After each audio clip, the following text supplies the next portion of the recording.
Hello my dear friends, you're in the Military Summary channel, and today we will discuss the situation in Ukraine on the 10th of October of 2023. Today we have significant number of very interesting updates, so let's start. And the most important and the most interesting updates are coming from Avdiivka direction.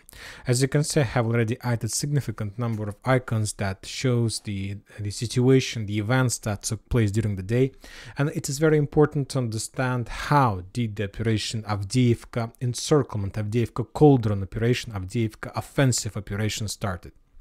And Avdiivka offensive operation didn't start exactly in this area. The first step of that very powerful offensive operation took place and started in Novomykhailovka. If you remember, yesterday we discussed that the Russians launched an offensive operation trying to penetrate the Ukrainian defense belt. The Russians were using the tanks, armored vehicles. They were moving along the fields trying to capture another tree line to get as close as possible to this area. The Russians concentrated significant number of forces, and the most important, currently we understand that the most important task purpose of the Russian action in this area was to force the Ukrainians think that the Russians are going to attack Novomykhailovka, that they're going to start assault. The Russians wanted to force the Ukrainians to think that this is the primary direction of the Russians, but that was the secondary direction. That was like the fake attack with the purpose that has just one purpose: to force the Ukrainians to redeploy their operational and strategical reserves in this area and to pin them down in this area, to freeze them and not to allow them to go back. To go where? Back. What is back? Back, of course, we understand the area between Krasnogorovka, Pervomarskaya and Andreevka. While the Ukrainians were expecting another wave of attack in direction of Novomykhailovka, today at 5 p.m. of the local time, the Russians published the first story, the first telegram post was published at 6:47 a.m. of local time, and the post told us that at 5 a.m. of the local time, the Russians started bombing and attacking Avdiivka with all types of weapons they have. The Russians were attacking this territory with FAP 500, with FAP 1500, with FAP 250. The Russians were bombing Avdiivka with TOS flamethrower systems. The Russians were attacking Avdiivka with tanks from hidden positions. The Russians were bombing the city with Lemur missiles from helicopters. The Russians were attacking this area with mortars, with all types of weapons. Everything that the Russians had, the Russians were using to pin down and to destroy the Ukrainian shelters, fortifications in the first defense belt. The Russian sources are saying that for those attacks, the Russians were using around 200 artillery systems. Imagine yourself 200 artillery systems attacking at once, at the same time. It's a significant number of forces. Then we start receiving first geolocated videos of Avdiivka. From this point of view, we see a lot of smokes, a lot of destroyed buildings. There was another video where the Russians show more examples of fire and smoke above the city. As a result of a strike, the Russians damaged the residential area, the ex-residential area. Obviously, there are no more civilians, and the most important is this part. As a result of another airstrike or missile strike, the Russians destroy or damage chemical plant that located on the north of Avdiivka, and as a result of that strike, there is there was black smoke that covered the entire Avdiivka, which obviously made the Ukrainians in Avdiivka blind. They were covered by the black smoke. It was very difficult to breathe, obviously, and was very difficult to understand what exactly was going in this area. Furthermore, the Russians suppressed the Ukrainian connection, communication, and so on, and obviously the Ukrainians were deaf and blind in this area. But that wasn't the beginning of the attack. Furthermore, we got some of this is the video from that part of Avdiivka. You see the entire, it's like a hell on earth. You see that the entire territory was covered by the black fog, by the black smoke, and very difficult and terrible situation, obviously. And after a very long artillery preparation that took place around 5 hours with more than 200 machines, the Russians launched their offensive operation. The Russians were attacking the Ukrainians at least from 3 directions. The first direction took place exactly in front of Avdiivka.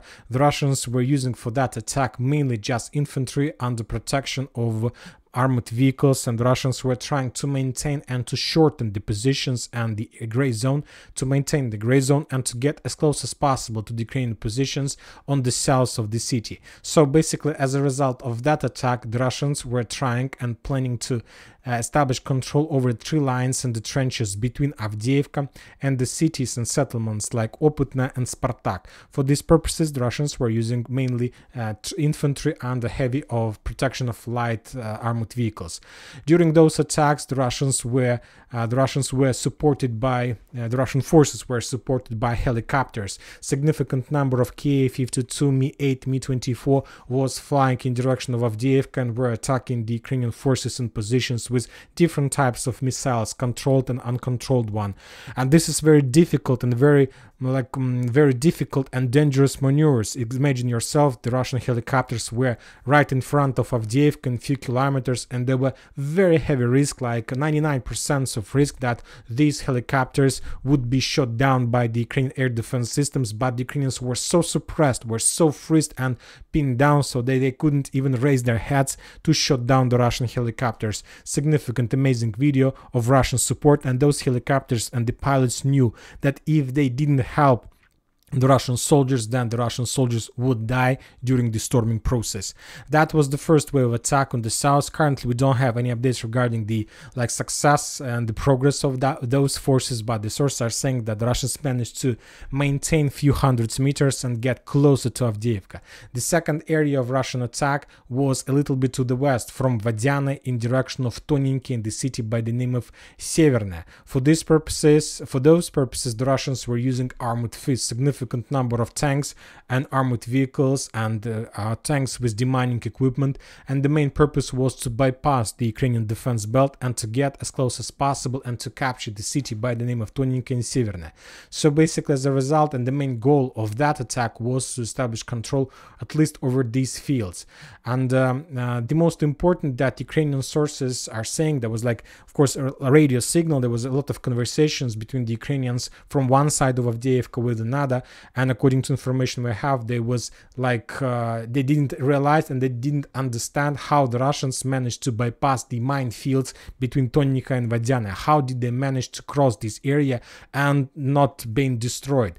The Russian sources published the video, and the Ukrainians also confirmed that this is exactly the episode of another attempt to attack. On this video, the Russian tank fell down in the river. He couldn't manage to cross the pontoon bridge, but on this video we can see that 1, 2, 3, 4, 5, 6, 7, at least 7 armored vehicles, tanks were heading in direction of Tonik in Severne. Significant number of tanks, armored vehicles, very powerful armored fist.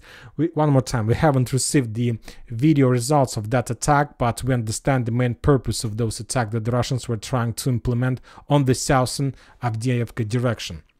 But these are not the only direction of Russian attack. Probably the most fierce and the most heavy clashes took place on the northern flank of Avdiivka, where the Russians also launched a very powerful and unexpected attack in direction of the railways, trying to bypass the city by the name of Stepova and to get inside the city by the name of Berdichi.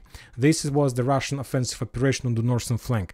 The first update about this territory we got somewhere at 11 AM of the local time, and the Russian sources first reported that the Russian stormtroopers managed to enter Berdichi and basically to capture the city. But few minutes later, the Russian Telegram channel sources corrected and edited the message, and then they reported that the Russians managed to get the outskirts of this village, and they managed to bypass Stepova, and currently it's unknown where the Russians managed to bypass, from the north or from the south, but currently there are very heavy clashes exactly for this territory. And we understand that the main purpose of the Russian attack in this direction is to capture these two cities, and basically this is exactly the Avdiivka cauldron, the situation when everything is under fire control. There are no chances to evacuate, to move out from Avdiivka. Everything will be destroyed immediately because the distance between these two clouds is around 5 kilometers, so it's nothing. It's a cauldron, it's not even operational encirclement. But for now, when talking about the current situation, the Russians are trying to establish at least operational encirclement. Obviously, the Russians haven't managed to achieve results and to capture every single white cloud that we have just added on map, but the Russians managed to achieve a lot. Furthermore, the sources are saying that the Russians made a very powerful missile or artillery strike or using FAB, the city by the name of Achertina, this one, the city on the north of Avdiivka. That is the main logistic hub that Ukrainians were using to redeploy forces. Obviously, there are some forces in Avdiivka direction, of course, but to prevent the creation of cauldron and not to allow the Russians to capture this territory, they need more reserves. They need more tactical, even strategical reserves. And obviously the Ukrainians will use the railways to bring forces as fast as possible. And the Ukrainians have few options where they can redeploy their forces, where they can unload their trains with forces. This is the city by the name of Pokrovsk, and but it's too far, and then you need to redeploy forces from Pokrovsk to Avdiivka, and the second area is Achertina, this one. And the railway station was already destroyed under the Russian fire. So the situation is very critical and very difficult for the Ukrainians. And there was the fourth direction of Russian attack, and that attack took place on the northern part of Avdiivka in the vicinity of coal mine, and the Russians, as a result of offensive operation, first update we got somewhere at 3 p.m. of the local time. The Russians, as a result of a very short and very unexpected attack, managed to penetrate the Ukraine's defense belt and to capture this forest line. So this tree line was captured by the Russians by 3 p.m. of the local time. And after that attack, the Russians started clearing this hill that located right in front of this territory. And somewhere by 6 p.m., 6:30 of local time, the Russians managed to capture this hill and to clear this territory and basically to establish full fire and visible control over Avdiivka, because from this territory the Russians are able to see everything, every single street, every single window, every single, even, I don't know, every single fly that are flying between the streets of Avdiivka. So this is already something like operational encirclement. Of course, if the Ukrainians are able to counterattack and defeat the Russians on the north, on the south, it will be very difficult to control this territory for a very long time. So this area, the Russians are able to control this territory just in case if they can control the northern and the southern flank, obviously.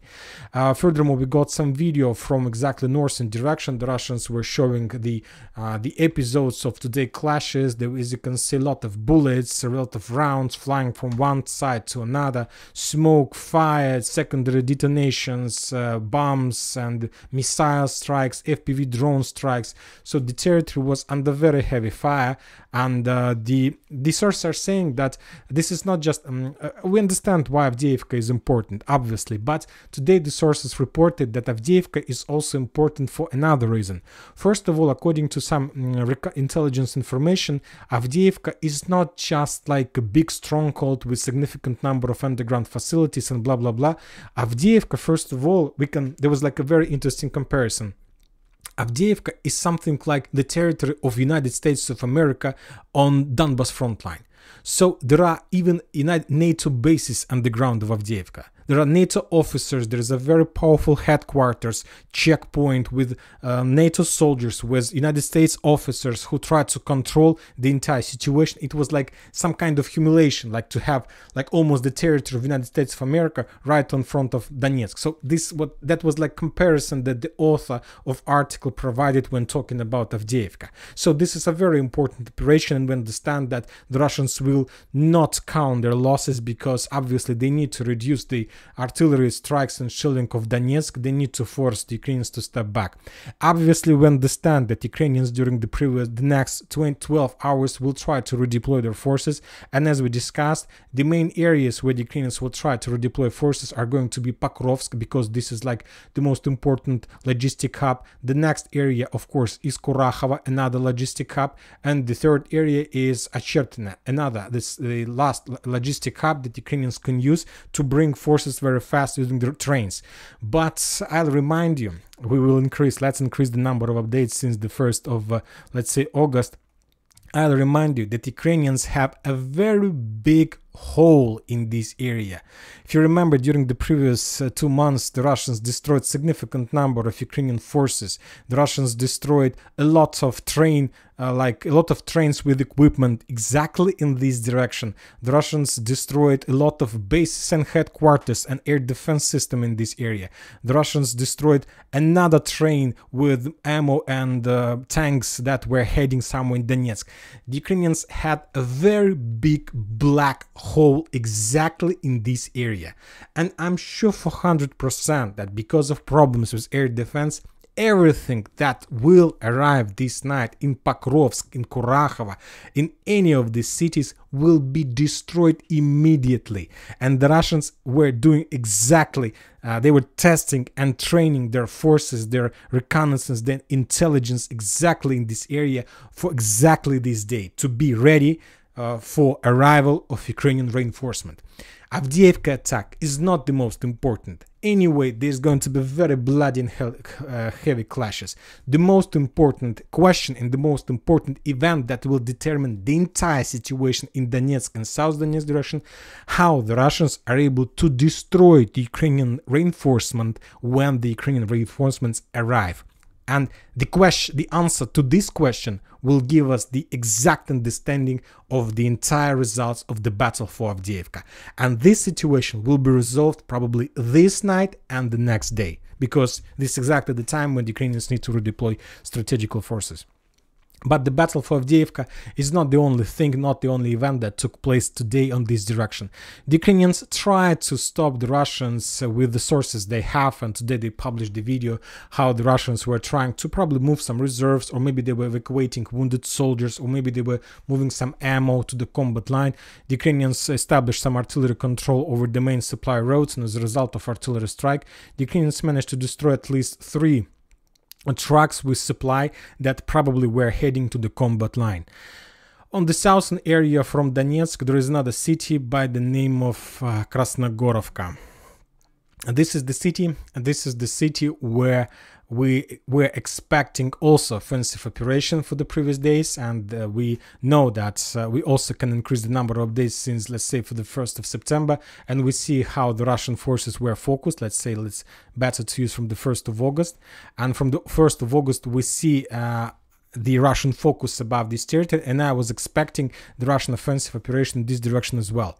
And today the Russians also, according to some sources, launched a very powerful attack. First, the Russians started the bombing and attack in this territory, another artillery preparation, very heavy, but yet the Russians are too far from the main positions inside the city. Currently, today the Russians were trying to establish control over the edge defense belt, over the edge trenches and shelters, and while the main Russian forces were storming Avdiivka, the second Russian group of forces were storming Avdiivka, Krasnogorovka defense belt. Probably we're gonna get some updates during the next 24 hours also about this territory. And of course, South Donetsk direction. Today, this is the main direction where the Ukrainians have possibility to take like operational reserves and to send them to Avdiivka. And that was obviously also a purpose to attack, of Russian attack in Krasnogorovka, to pin down and to not allow the Ukrainians to redeploy in Avdiivka the forces of 59th Motorized Brigade and of course of 79th Air Assault Brigade. So by attacking in Krasnogorovka, those forces were like stick to this area without possibilities to redeploy. Also, one more thing about Avdiivka, the sources are saying that 110th Brigade probably during the battles of today lost its combat capabilities and basically was erased from any military map. They had the heaviest losses as a result of clashes in this direction, according to the Russian sources.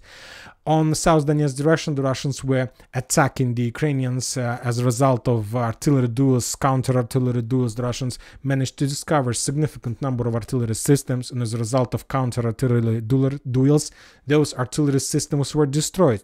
Those were artillery systems that supported the Ukrainian defense in South Donetsk direction during the battle for Novomikhailivka that took place yesterday, the day before yesterday.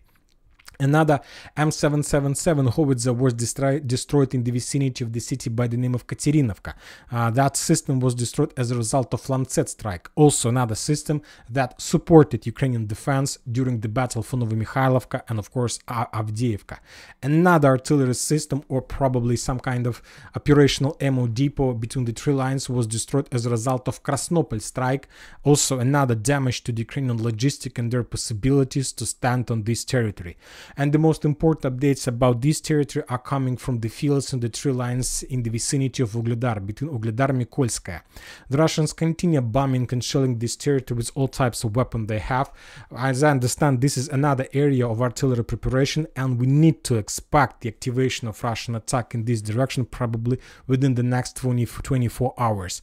If we increase the number of updates from this territory since the beginning of October, we're gonna see that this area is under very concentrated Russian fire, and this situation reminds us like the first phase of another offensive operation, and this is some kind of artillery preparation. So we can expect everything from Donetsk and South Donetsk direction the next few hours.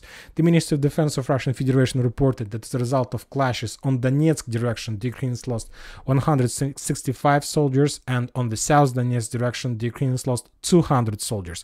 So currently this is the heaviest losses when talking about South Donetsk direction since the beginning of the special military operation, when talking about just this area. Yesterday the level of losses was the same, 200 soldiers. So we see that the level is very heavy and the level is not falling down, and this is very important. Now we are moving to Vremivka tactical bridgehead, and today we got a lot of videos from Urozhaina. If you ask my opinion, currently I don't know what is the purpose why the Russians are bombing this city so heavy. This city is located in the lowland, and there are few explanations. The first explanation is that the Russians are trying to make artillery preparation also for counter-offensive operation with the purpose to return control over the cities that the Russians lost along the Mokra River.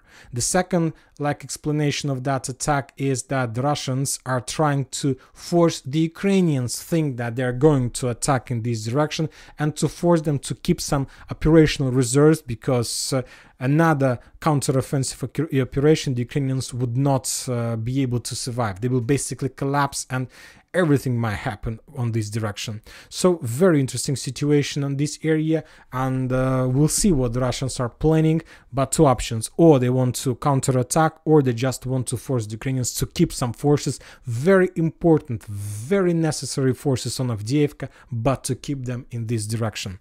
Now we are moving to Zaporozhye area, and when talking about Bradley Square, we haven't received almost nothing, just the regular Russian FPV drone strikes against the Ukrainian positions along the trenches, nothing special. But the important video is coming from Mala Takhmachka. The Russians continue bombing and attacking the Ukrainian base in the ex-prison that located on the south of Mala Takhmachka. There are lots of underground facilities. This is ex-prison, we understand, and there are lots of forces concentrated in the underground rooms and apartments, and the Russians are bombing this territory, trying to destroy as much as possible Ukrainians to bury them under the ruins of this territory. But interesting updates are coming from the area between Zhiribyanki and Lapkova. We haven't received even a single geolocated video confirmation, but the Russians are saying that they also launch offensive operation in direction of Petykhatki and in direction of Lapkova. So this attack, of course, is not the same, is not so strong and heavy as Avdiivka direction, but also very interesting. And this is another operation. The main purpose of this operation is to force the Ukrainians also to keep some reserves and not to allow the Russians to develop the Russians to allow their offensive operation. So we'll follow this situation as well. But when talking about the level of losses, the Ukrainians lost 80 soldiers. Of course, it's not the level of losses is not so big, but bigger in comparison with previous days. Yesterday the Ukrainians lost 15 soldiers. So we see almost four times more, even more. 5 times more the level of losses. So the Zaporozhye direction also we can expect some activation, some intensifying of actions during the next days or even hours. When talking about Bakhmut, we haven't received nothing. The Ukrainians understand that they're not going to receive anything from the Western countries. Currently, the United States of America is focused on Israeli-Gaza conflict. Everything, every single round, every single missile, every single rocket currently is going to be sent exactly in direction of Gaza, and the Ukrainians are not going to get anything. So that's why the main purpose of the Ukrainians during the next weeks to hold the situation and not to waste everything for free. Nobody knows how long the conflict in Gaza is going to take time, probably day, probably weeks, nobody knows. But as I understand, of course, when talking about the Russians, for them, the longer conflict is in Gaza take place, the better and the best benefits and better benefits the Russians are able to get in this direction. So that's why I believe that conflict in Gaza will take not days, but maybe weeks or even months. So these two conflicts have the same story, have the same base, and have the same purposes for both sides, either for the Russians, for the Western countries, and let's call it the Eastern countries or something like this. When talking about Kherson direction, we haven't received almost nothing, just a regular routine. For example, during the previous 24 hours, as I see, as a result of FPV drone strike, the Ukrainians lost just a single boat. Very interesting. But as a result of air bombings and bombardments, the Ukrainians lost 50 soldiers and 12 armored vehicles. Probably the bombings, all these bombardments or scenes of bombardments we're gonna receive maybe tomorrow, maybe the day after tomorrow. But today everyone is focused on Avdiivka, and we're expecting more updates from this territory, and then we'll see what is going to be next. And that's it for today. Military Summary channel reminds to condemn any violence in the world. Thank you for your watching. Subscribe to my channel, put your likes to my Patreon, and have a good day. Bye bye.